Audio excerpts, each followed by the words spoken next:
हाँ जी, तो investing activity की बात कर रहे थे हम लोग। तो इन्वेस्टिंग एक्टिविटी बेसिकली किस पर्पस के लिए क्रिएट किया जाता है, मतलब कौन से चीजों के लिए क्रिएट किया जाता है। तो इन्वेस्टमेंट जो भी हमने पैसा किया है इनटू फिक्स एसेट, इनटू विच एसेट, तो उस एक्टिविटी में कितना कैश का इनफ्लो हुआ है या आउटफ्लो हुआ है उसके बारे में हम लोग डिस्कस करते हैं। बेसिकली इन्वेस्टिंग एक्टिविटी जो हमारा रिलेट करता है बच्चों, वो related to non current asset से रिलेटेड होता है। किससे रिलेटेड होता है? नॉन करंट एसेट्स में क्या क्या चीजें आती है, जैसे कि हम लोगों को ध्यान में है, एक तो फिक्स एसेट की कैटेगरी आती है। फिक्स्ड एसेट में फिर टेंजिबल एसेट्स आता है और फिर इंटेंजिबल एसेट आता है। बाकी इसके अलावा नॉन करंट इन्वेस्टमेंट आपकी एक आती है और जो भी अदर फिक्स एसेट्स आएंगे वो। अब मुद्दा ये है कि हम लोग इसमें प्लस आइटम और माइनस आइटम इसमें किस बिहाफ पर इंडिकेट करेंगे। तो बेसिकली हमें ध्यान रखना होता है कि भाई फंड का इनफ्लो कब होगा और आउटफ्लो कब होगा। तो बेटा एसेट्स या तो परचेज किए जाते हैं या सेल किए जाते हैं।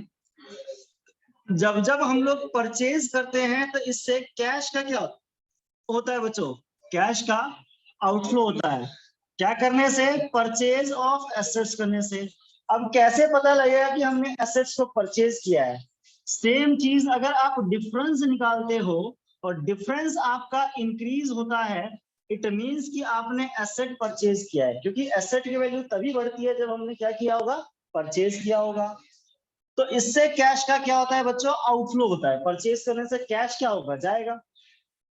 नेक्स्ट, सेल करने से कैश का क्या होता है? इनफ्लो होता है। तो जब कभी भी सेल ऑफ एसेट्स होगा तो उससे कैश का इनफ्लो होता है। लेकिन सेल किया है वो कैसे पता लगेगा? कि वही डिफरेंस जब आपका क्या हो जाए बेटा? डिक्रीज हो जाए। डिफरेंस क्या हो जाए? और डिफरेंस का मतलब क्या होता है बच्चों? करंट ईयर का बैलेंस माइनस प्रीवियस ईयर का बैलेंस। ठीक है, पॉइंट समझ में आया? लेकिन इसमें फिक्स एसेट में सभी टेंजिबल एसेट्स के साथ तो ये सेम रूल चलेगा, लेकिन इंटेंजिबल एसेट में सिर्फ हमारी एक गुडविल, एक ऐसी एसेट है, सिर्फ गुडविल। इंटेंजिबल एसेट्स में पेटेंट्स भी आते हैं, कॉपीराइट्स भी आते हैं, लेकिन ये जो एडजस्टमेंट स्पेशली है, स्टार लगा लो इसके लिए, गुडविल। गुडविल में क्या होता है बेटा? अगर इसकी वैल्यू इंक्रीज होती है इसका मतलब आपने परचेज किया है गुडविल। क्या किया है बच्चों? और परचेज के केस में आपके एसेट की, फिक्स एसेट की, टेंजिबल एसेट्स की, इंटेंजिबल एसेट्स की वैल्यू बढ़ती है, इसलिए आप इसे इन्वेस्टिंग एक्टिविटी में माइनस करके शो करेंगे। ठीक है, लेकिन अगर ये डिक्रीज होता है बच्चों, और अगर आपकी कंपनी चल रही है, तो डिक्रीज होने के केस में गुडविल की वैल्यू अगर डिक्रीज हो तो इसे हम लोग लॉस कंसिडर करते हैं। क्या कंसिडर करते हैं? ठीक है, क्योंकि बिजनेस अगर सोल्ड नहीं किया जाता है तब तक अगर गुडविल की वैल्यू रियलाइज नहीं होती है। अगर फिर भी डिक्रीज होता है तो उसे हम लोग लॉस मानते हैं। क्या मानते हैं? अगर लॉस मानते हैं तो ये कौन सी एक्टिविटी में जाएगा बच्चों? ऑपरेटिंग एक्टिविटी में जाएगा। ठीक है, और वहां जाकर के प्लस हो जाएगा। तो फिलहाल हम लोग इन्वेस्टिंग एक्टिविटी की बात कर रहे हैं, तो वहां पर क्या इंपैक्ट पड़ेगा वो हमें पता लग गया। लेकिन इसके अलावा जो अदर इंटेंजिबल एसेट्स हैं हमारी, इसके लिए भी सेम रूल चलेगा जो ऊपर बताया गया है। किसी को कोई डाउट यहां तक? हाँ, सिर्फ गुडविल में ये इम्पैक्ट पड़ेगा, अदरवाइज बाकी सब में नॉर्मल जो चल रहा है वैसे चलेगा। केस नंबर 1 अगर इसको हम सॉल्व करके करें, when no information for adjustment, मतलब जब हमारे पास एडजस्टमेंट गिवन ना हो।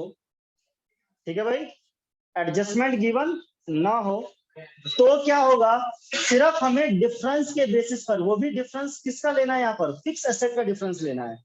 तो जरा एक क्वेश्चन देखते हैं। और विदाउट एडजस्टमेंट करके देखते हैं कि भाई क्या इसमें कंसिडर किया जाएगा, क्या आएगा नहीं आएगा एंड ऑल। ठीक है,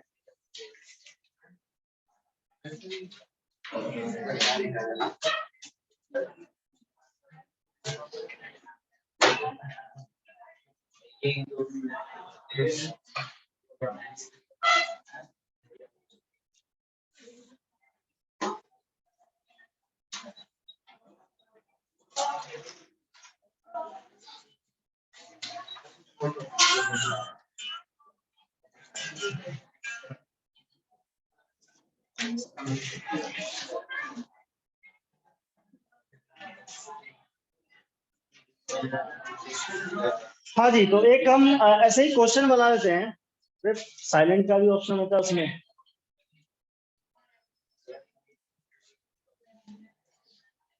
मान के चलो आपको बैलेंस शीट में इस तरीके से आपको बैलेंस शीट गिवन होगी और बैलेंस शीट में आपको पर्टिकुलर करंट ईयर का बैलेंस और प्रीवियस ईयर का बैलेंस गिवन होगा। इसमें आपको नॉन करंट एसेट्स का कॉलम दे रखा है और एसेट्स में दे रखा है, बोला गया कि भाई मशीनरी है, करंट ईयर में 70,000, प्रीवियस ईयर में 50,000। इसके अलावा आपको दे रखा है कि फर्नीचर की वैल्यू ये दे रखी है, फर्नीचर है 1,20,000 की और यहाँ पर है 1,40,000 की। इसके अलावा लैंड की वैल्यू गिवन है 5 लाख एंड 7 लाख। ठीक है, साथ ही साथ आपको गुडविल की वैल्यू दे रखी है और गुडविल बोला गया यहाँ पर है 2 लाख की और यहाँ पर है 1.5 लाख की।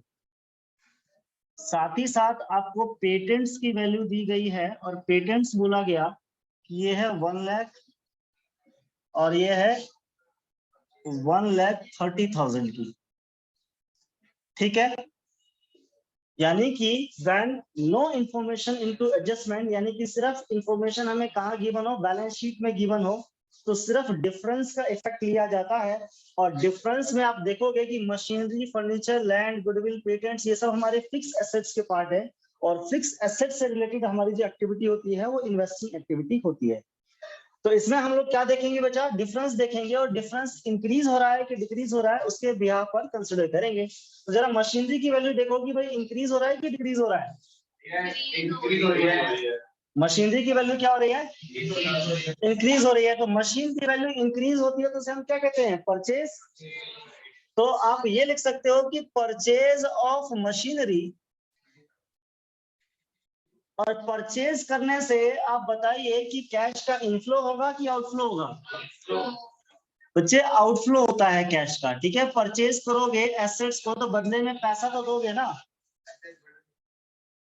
एसेट्स बढ़ रही है लेकिन पैसा, कैश देखना है, कैश फ्लो स्टेटमेंट बना रहे हो। कौन सी स्टेटमेंट बना रहे हो, फर्नीचर की वैल्यू घट रही है कि बढ़ रही है, घट रही है। इसका मतलब फर्नीचर आपने सेल किया होगा।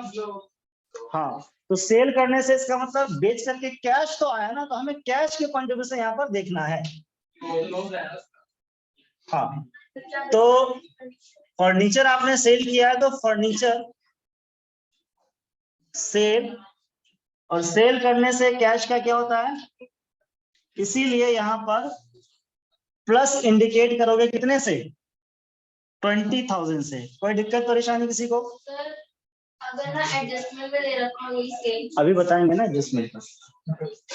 लैंड आपको गिवन है, लैंड भी एक फिक्स एसेट है, तो फिक्स एसेट का आगे इन्वेस्टिंग में आएगा। तो कितने से डिक्रीज हो रहा है कि इंक्रीज हो रहा है, डिक्रीज हो रहा है। इसका मतलब आपने सेल किया है, सेल ऑफ लैंड। ठीक है, इनफ्लो होगा कितने से, 2 लाख से, तो 2 लाख की वैल्यू आ जाएगी। नेक्स्ट है गुडविल। गुडविल बताओ इंक्रीज हो रहा है कि डिक्रीज। तो देखो मैंने गुडविल के लिए स्टेटमेंट लिखवाई है कि अगर गुडविल की वैल्यू इंक्रीज होती है तभी इन्वेस्टिंग में आएगा। तो यहां पर इस कंडीशन में आएगा कि नहीं आएगा। तो गुडविल परचेज किया है तो परचेज करने से तो आता है, कितने का गुडविल परचेज किया, 50,000 का इसलिए माइनस में इंडिकेट कर दिया जाएगा। कोई दिक्कत परेशानी किसी को? लेकिन यहाँ पर पेटेंट्स भी एक तरह की इंटेंजिबल है, और मैंने क्या बोला, सिर्फ गुडविल के साथ ये इम्पैक्ट होगा। अब पेटेंट्स की वैल्यू डिक्रीज हो रही है कि इंक्रीज हो रही है? डिक्रीज हो रही है। तो पेटेंट्स जो है अदर इंटेंजिबल एसेट्स है, अदर इंटेंजिबल एसेट्स को भी हम लोग टेंजिबल एसेट्स की तरह ही ट्रीट करेंगे। सिर्फ गुडविल जो है डिक्रीज होगा तो ऑपरेटिंग एक्टिविटी में कंसिडर किया जाता है। तो फिलहाल आपने सेल किया है पेटेंट्स को, तो सोल्ड पेटेंट्स, और जब पेटेंट्स को हमने सोल्ड किया है कितने से, 30,000 से, इसलिए प्लस आइटम में आएगा। एंड इसका अब और कुछ रह गया करने के लिए? नहीं। तो फिर आप क्या कर दो, टोटल कर दो इसका, और नेट कैश अब प्लस में आएगा। तो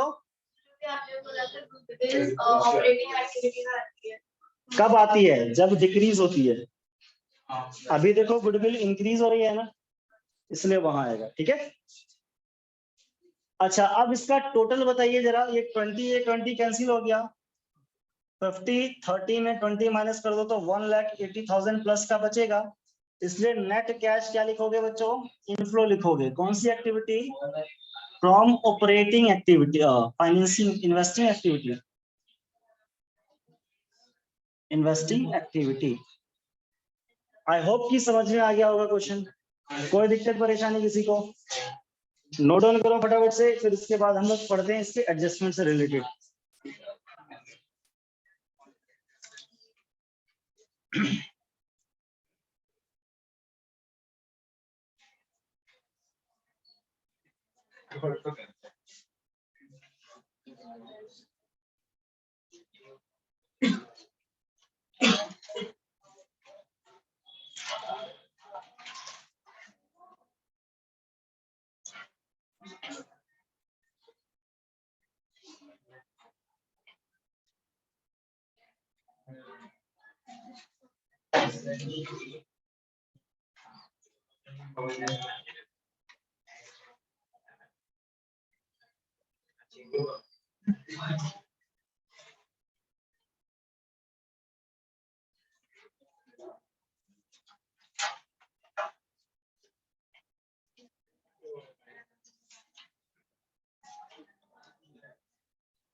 हाँ जी, हो गया बच्चों?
अब पता लग गया ना कि भाई बहुत लोगों को दिखाना है इस चीज में।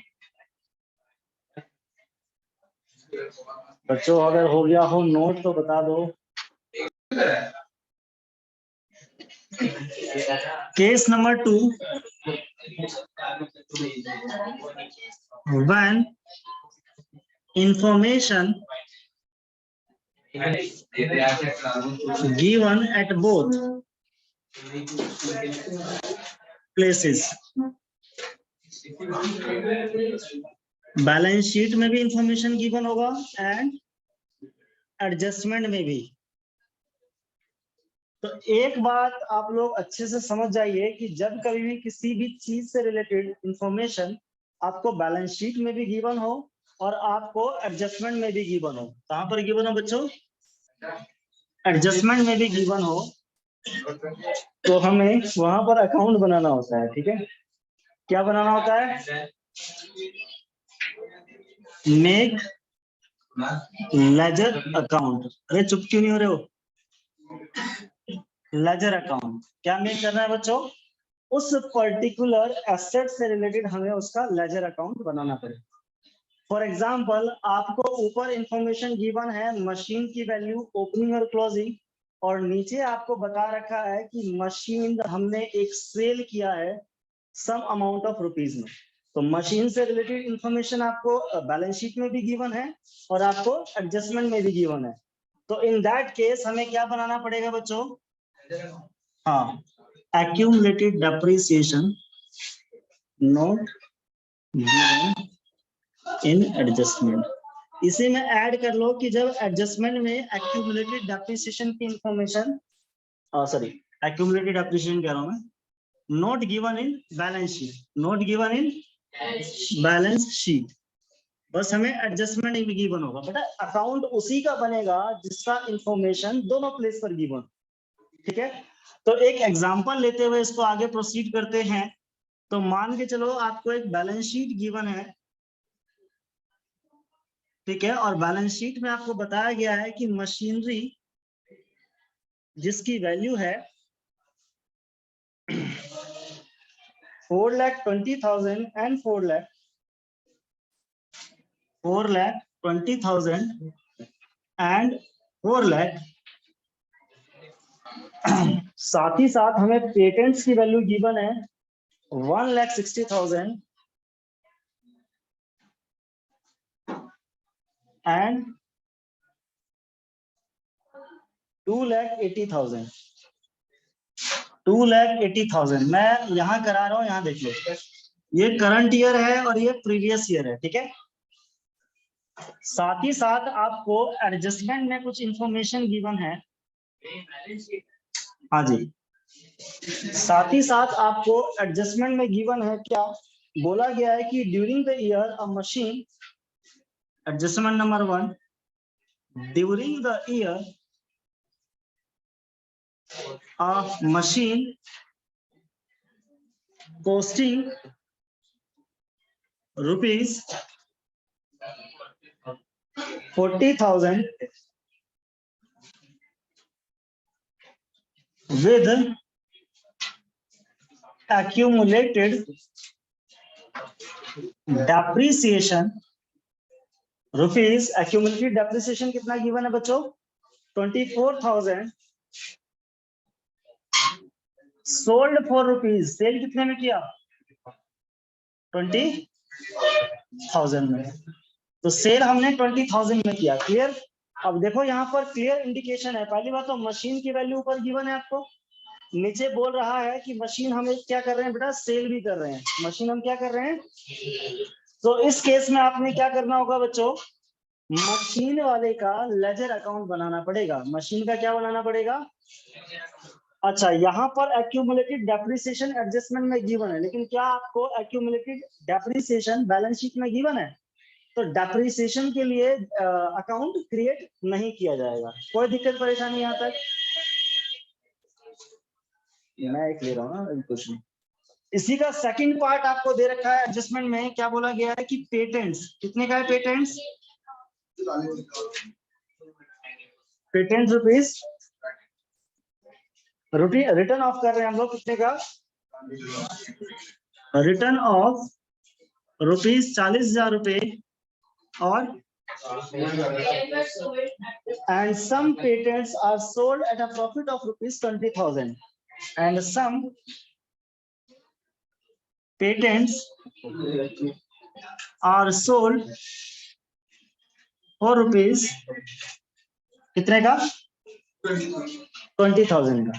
Sold at a profit, sold at a profit बताते हैं ₹20,000। तो एक एक को अलग अलग कंसिडर करते हुए चलेंगे। पहले मशीन वाले की बात कर लेंगे बच्चों। जब भी कभी भी हम लोग मशीन को सेल करेंगे बच्चों, क्या करेंगे? सेल करो, चाहे आप डेप्रिसिएशन लगाओ, व्हाटएवर। फिलहाल तो यहाँ पर सेल की कंडीशन है, तो वर्किंग नोट हमारा एक्टिवेट हो जाएगा। वर्किंग नोट मोड में आपने सबसे पहले क्या करना है कि जो मशीन आप सेल कर रहे हो उसके लिए 3 चीजें आपने मेंटेन करके रखनी है। पहली चीज कैलकुलेशन ऑफ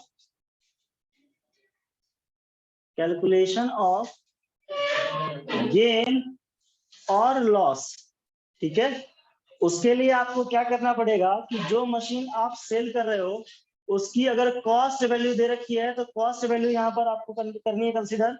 उसमें से माइनस कर दो जितना भी उसका डेप्रिसिएशन लगा है।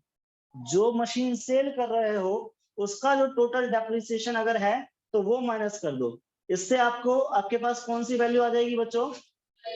यानी कि जिस दिन आप सेल कर रहे हो उस दिन उसकी क्या वैल्यू है, और उस बुक वैल्यू में से जब आप उसको डिडक्ट कर दोगे सेल वैल्यू को, तो आपको पता लग जाएगा कि भाई आपको प्रॉफिट हुआ है या लॉस हुआ है, सेल वैल्यू, ठीक है। तो यहाँ पर हमें गेन और लॉस कितना हुआ वो मिल जाएगा, ठीक है। और जरा इसी क्वेश्चन को सॉल्व करते हुए चलते हैं। यहाँ पर मशीन जिसकी कॉस्टिंग वैल्यू में दे रखी है कितने की बच्चों? 40,000 की। क्या इसके ऊपर एक्यूमुलेटेड डेप्रिसिएशन लगा हुआ है? यस, लगा हुआ है। तो 24,000 है, तो उसका डेप्रिसिएशन आप क्या कर दोगे बच्चों? डेप्रिसिएशन माइनस करने के बाद जो वैल्यू बचेगी अपने पास, दैट इज 16,000, वो उसकी क्या बन जाएगी? Book value. और सोल्ड कितने में किया आपने? 20,000 में। और अगर 20,000 में सेल किया है तो सेल वैल्यू ज्यादा है। ज्यादा में सेल करते तो प्रॉफिट होता है कि लॉस होता है? तो माइनस में अगर सेल वैल्यू आ रही तो ये हमारा क्या है बेटा? गेन है। क्या है बच्चों ये? क्या यहां तक सबको समझ में आया गेन और लॉस निकालना? कोई दिक्कत परेशानी?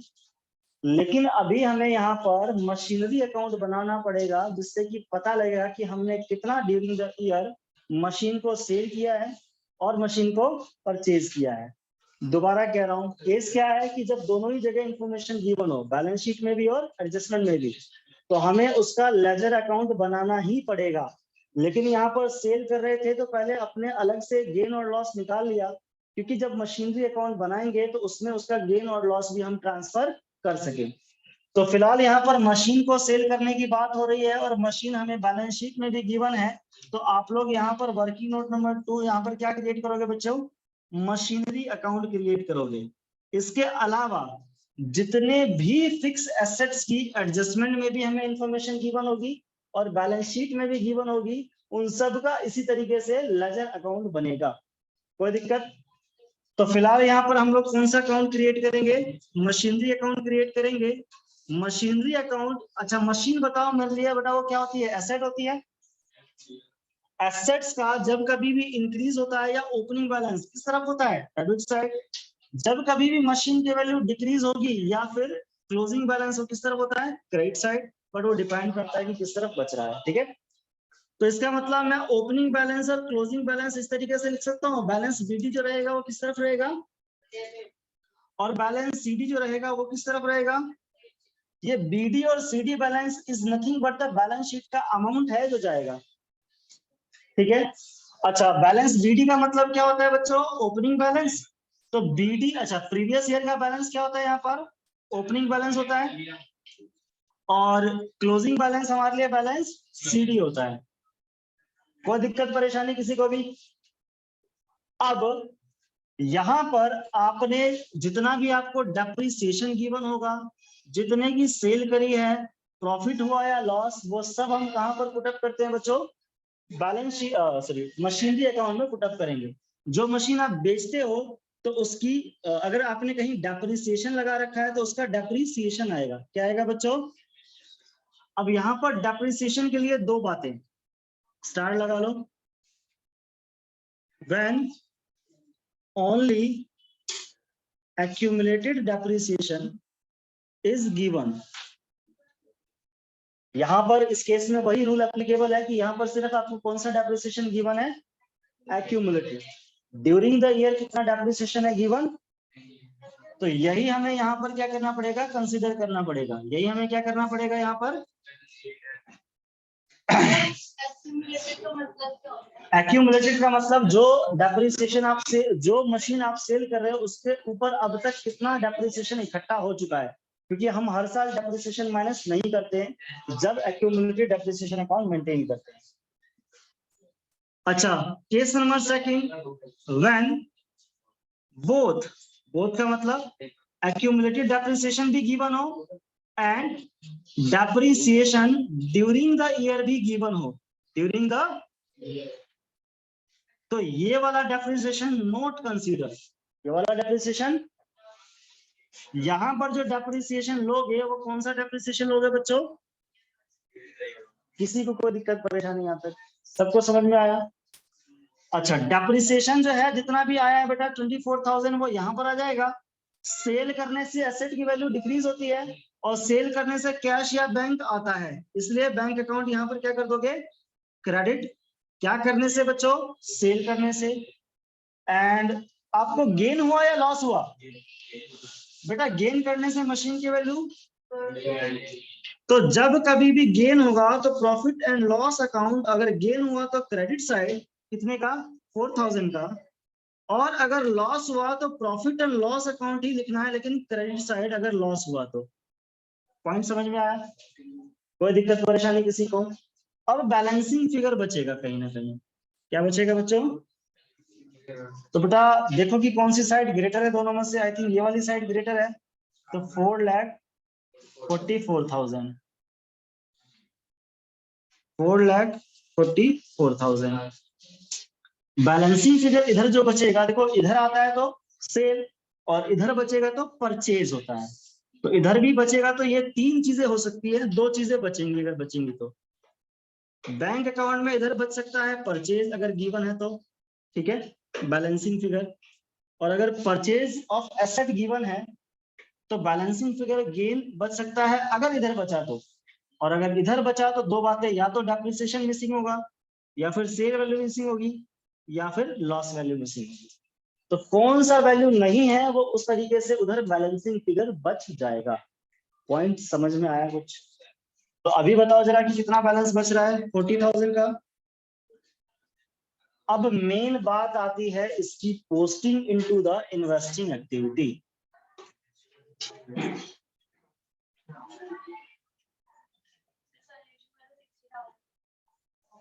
बच्चे हमने और भी चीजें नहीं उठाई है ना, डेप्रिसिएशन नहीं उठाया है वहां से, अभी वो समझाएंगे ना उसमें भी। हाँ जी, डेप्रिसिएशन जो है वो एक तरह का एक्सपेंस या लॉस होता है, इसलिए वो ऑपरेटिंग एक्टिविटी का पार्ट है। कौन सी एक्टिविटी का पार्ट है? और वहां पर जाके क्या होता है, प्लस। बैंक सेल कर रहे हो एसेट को, सेल ऑफ एसेट है, इसीलिए वो आपका इन्वेस्टिंग में जाएगा। कहाँ जाएगा? और वहां पर भी जाकर के क्या हो जाएगा, लॉस। ये तो है ही लॉस नेचर का, और लॉस ऑलवेज अगर होता है तो हमारे लिए कहाँ चला जाएगा बेटा, ऑपरेटिंग में। और ऑपरेटिंग में भी क्या हो जाएगा, प्लस। तो एक कायदे से चाहे कितने भी लेजर बना लो, चाहे एक्सपेंस का बना लो, चाहे लॉस का बना लो, चाहे लायबिलिटी का बना लो, क्रेडिट साइड में कोई भी पोस्टिंग होगी तो ऑलवेज कहीं ना कहीं प्लस ही होगा। और डेबिट वाली आइटम बेटा गेन हुआ तो ऑपरेटिंग में माइनस, क्योंकि गेन और लॉस ऑलवेज कहाँ का पार्ट होता है, हमारा ऑपरेटिंग का पार्ट होता है, इसलिए ऑपरेटिंग में क्या किया जाएगा बच्चों, माइनस। और परचेज किया है तो ये कहाँ चला जाएगा, इन्वेस्टिंग में। तो इन्वेस्टिंग एक्टिविटी में आप क्या कर दोगे बेटा इसे। तो मुझे बताओ basically for this purpose investing activity में कौन कौन सी चीजें आएंगी। एक तो आपका बैंक में जो सेल किया आपने, सेल ऑफ मशीनरी, कितने की, सेल कितने का है, दे रखा होगा ना यहाँ पर, सेल का है 20,000 की है ना सेल। क्या हमने ये ऐड किया था? नहीं किया ना, तो ये हो जाएगा 4,64,000, तो यहाँ पर 60,000 आ जाएगा, ठीक है। तो सेल ऑफ मशीनरी कितने की सेल करी है बच्चों वहां पर, 20,000 की, ओके। और इस तरफ कुछ बचा है जो इन्वेस्टिंग में आएगा, नहीं। इस तरफ है जो इन्वेस्टिंग में आएगा, यस, परचेज किया है हमने, तो परचेज ऑफ मशीनरी कितने की, 60,000 की, तो ये माइनस में चला जाएगा, ठीक है।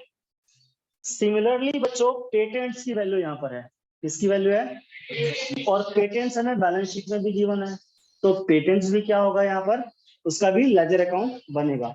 तो लेजर अकाउंट बिल्कुल इसी तरीके से बनेगा, बनाओ जरा, क्या बनाएंगे हम यहाँ पर, पेटेंट्स अकाउंट। अच्छा, पेटेंट भी एक तरह की क्या है बच्चों, एसेट है। एसेट का नेचर ओपनिंग और क्लोजिंग किस तरफ से होता है, डेबिट और क्रेडिट। तो इसका मतलब इसका भी बैलेंस बीडी जो चलेगा वो डेबिट साइड से, बैलेंस सीडी जो चलेगा वो क्रेडिट साइड से, और ये जो बैलेंस सीडी बीडी होता है वो कौन सा बैलेंस होता है, 2,80,000 और 1,60,000। यहां पर देखो बच्चों, पेटेंट्स या इंटेंजिबल एसेट्स कभी भी वो डेप्रिशिएट नहीं होते हैं, क्या नहीं होते हैं, इसलिए इसका हम लोग ये कैलकुलेशन नहीं करेंगे, डायरेक्टली इसमें पोस्ट करते हुए चलेंगे। राइट ऑफ होने से आपके एसेट की वैल्यू डिक्रीज होती है ना, और राइट ऑफ कौन से अकाउंट से करते हो बेटा, प्रॉफिट एंड लॉस अकाउंट से, ठीक है। रिटर्न ऑफ, राइट ऑफ कितना हुआ बच्चों, देखो 40,000 से राइट ऑफ हुआ है, और some patents are sold at a profit. अब भाई आपने प्रॉफिट पर सेल किया, लगा लो जरा कैलकुलेशन, भाई कॉस्ट वैल्यू कितने की थी नहीं पता, और सेल कितने का किया है बैंक,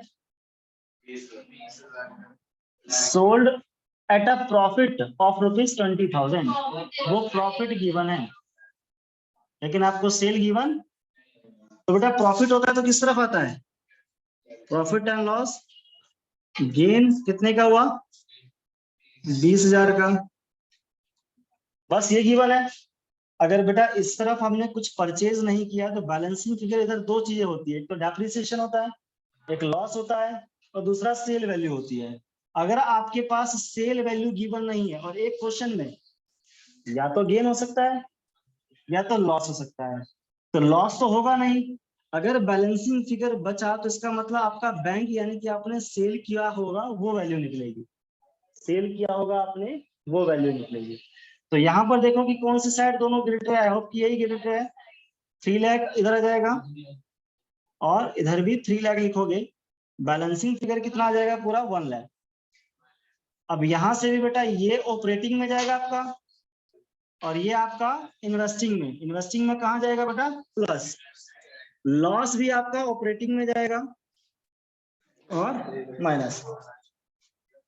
हाँ जी, तो यहाँ पर पेटेंट्स हमने सिर्फ क्या किया बेटा, सेल किया है, सोल्ड ऑफ पेटेंट्स कितने का बच्चों, 1 लाख का, और आपका ऑपरेटिंग एक्टिविटी इन्वेस्टिंग एक्टिविटी जो है रिमेनिंग बच जाएगा, कितना बच जाएगा, 60,000 रुपए प्लस का इनफ्लो फ्रॉम इन्वेस्टिंग एक्टिविटी। हाँ जी, समझ में आया एडजस्टमेंट, कोई दिक्कत परेशानी किसी को भी,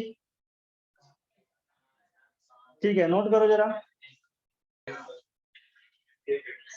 हाँ जी, case number 3 when information given at both, मतलब बैलेंस शीट में भी गिवन हो, एडजस्टमेंट में भी गिवन हो, लेकिन in that case accumulated depreciation भी आपको क्या है, बैलेंस शीट में भी गिवन है, और उसकी इंफॉर्मेशन आपको यहाँ पर भी गिवन है। तो मैंने क्या बोला कि जिन जिन चीजों की information balance sheet and adjustment both में हो तो उन सब की लेजर अकाउंट बनाइए। अभी मैंने आप लोगों को मशीनरी वाला सिखाया था, तो पहले वो बनाओ। तो मशीन के लिए सबसे पहले हम लोग कैलकुलेशन करेंगे गेन और लॉस। उसके लिए फॉर्मूला क्या होता है, कॉस्ट वैल्यू कितनी है 50,000 की, उसमें से माइनस करते हैं एक्यूमुलेटेड डेप्रिसिएशन अकाउंट 35,000, बचेगा कितना 15,000, that is your what book value. And इसमें से जब हम सेल वैल्यू माइनस कर देते हैं जो कि है 12,000, बच्चे सेल हमने सस्ते में किया है इसलिए लॉस हुआ, कितने का लॉस हुआ, अच्छा, क्योंकि मशीनरी अकाउंट गिवन है इसलिए मशीनरी अकाउंट बनाना पड़ेगा। और हाँ, तो मशीनरी अकाउंट में सबसे पहले हम लोग बैलेंस बीडी और बैलेंस सीडी का हिसाब करते हैं। ठीक है, बैलेंस बीडी और बैलेंस सीडी का हिसाब करते हैं।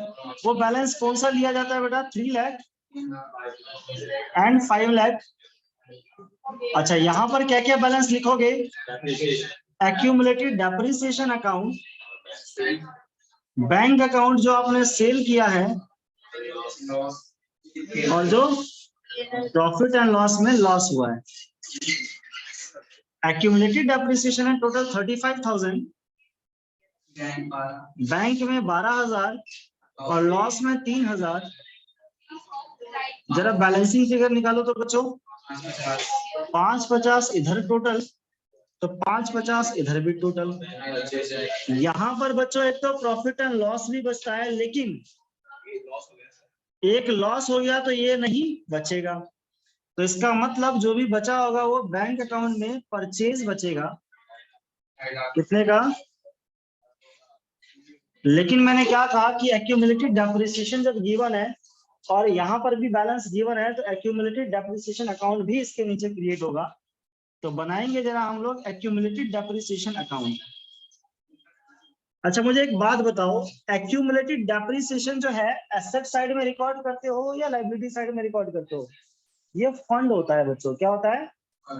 तो all provisions and funds are shown into the liability side. कौन सी साइड में शो करते हो? ये फंड है हमारा और फंड एक लायबिलिटी साइड में रिकॉर्ड करते हो। For that reason I am out. तो बैलेंस बीडी इसका जो रहेगा बेटा वो क्रेडिट साइड में रहेगा। किस तरफ रहेगा? एसेट है तो बैलेंस बीडी किस तरफ? Debit side. लायबिलिटीज या फंड से रिलेटेड कोई अकाउंट होता है तो उसके opening balance always credit side होंगे। इसका मतलब बैलेंस सीडी उसका किस तरफ बचेगा? डेबिट साइड बचेगा। नहीं आ रहा समझ में बच्चे? नेचर ऑफ अकाउंटिंग रूल समझो, मॉडर्न रूल। इंक्रीज होते हैं एसेट्स और एक्सपेंस तो डेबिट होते हैं, और ओपनिंग बैलेंस भी उसका किस तरफ होता है? Debit side. यहाँ पर मुद्दा है ओपनिंग बैलेंस का, और इनका नॉर्मल नेचर देखा जाता है इंक्रीजिंग। फंड एक्यूमुलेटेड डेप्रिसिएशन, ये प्रोविजन फॉर डेप्रिसिएशन अकाउंट है, और provisions always liability side indicate किया जाता है। तो लायबिलिटी साइड इंडिकेट किया जाता है तो ऑल लायबिलिटीज और कैपिटल्स और गेन्स जब भी इंक्रीज होते हैं तो क्रेडिट होते हैं ना, तो इसीलिए इसका ओपनिंग बैलेंस भी किस तरफ आएगा? Credit side. तो इसका मतलब बीडी उसका और सीडी उसका ऑलवेज अपोजिट आएगा। तो पहले तो कांसेप्ट ये समझना है कि बीडी सीडी किस तरफ आएगा। ठीक है, याद करो एक्यूमुलेटेड डेप्रिसिएशन अकाउंट भी बनाते थे तो इसी तरफ लिखते थे। अच्छा, कितना है बेटा इसका ओपनिंग और क्लोजिंग? 80,000 एंड 1 लाख। अब यहाँ पर जो एक्यूमुलेटेड डेप्रिसिएशन आया है ना बच्चों, याद है जब मशीनरी हम सेल करते थे तो इस अकाउंट से ऊपर बेचते थे, यानी कि ये एक्यूमुलेटेड डेप्रिसिएशन बेसिकली इस यहाँ से आएगा। और ये कौन से अकाउंट में भेजा हमने? मशीनरी में। तो यहाँ पर कौन सा अकाउंट आ जाएगा बच्चों? मशीनरी। कितने से? 35,000 से। और देखो फिर किस तरफ डेटा लग रहा है? 1,35,000 एंड 1,35,000। तो यहाँ पर जो बचेगा वो बेसिकली बैलेंसिंग फिगर होगा statement of profit and loss account का। That is your actual depreciation during the year. Depreciation during the year. पहले हम लोग ऑपरेटिंग में ये वाला डेप्रिसिएशन भेजते थे। पहले हम लोग डेप्रिसिएशन ये वाला भेजते थे। अब ये वाला डेप्रिसिएशन ऑपरेटिंग में नहीं भेजेंगे। कौन सा वाला डेप्रिसिएशन भेजेंगे? ये वाला। हाँ जी, और बैलेंस शीट नहीं, ऑपरेटिंग एक्टिविटी में। कौन सी एक्टिविटी में? एक्टिविटी में। पहले ये वाला भेजते थे डेप्रिसिएशन, अब ये वाला भेजेंगे। ये वाला भेजेंगे, बाकी सारा तो पोस्टिंग आता ही है। बाकी सारा तो पोस्टिंग। ठीक है, तो ये कहानी थी बस। आई होप कि समझ में आया होगा। हाँ जी।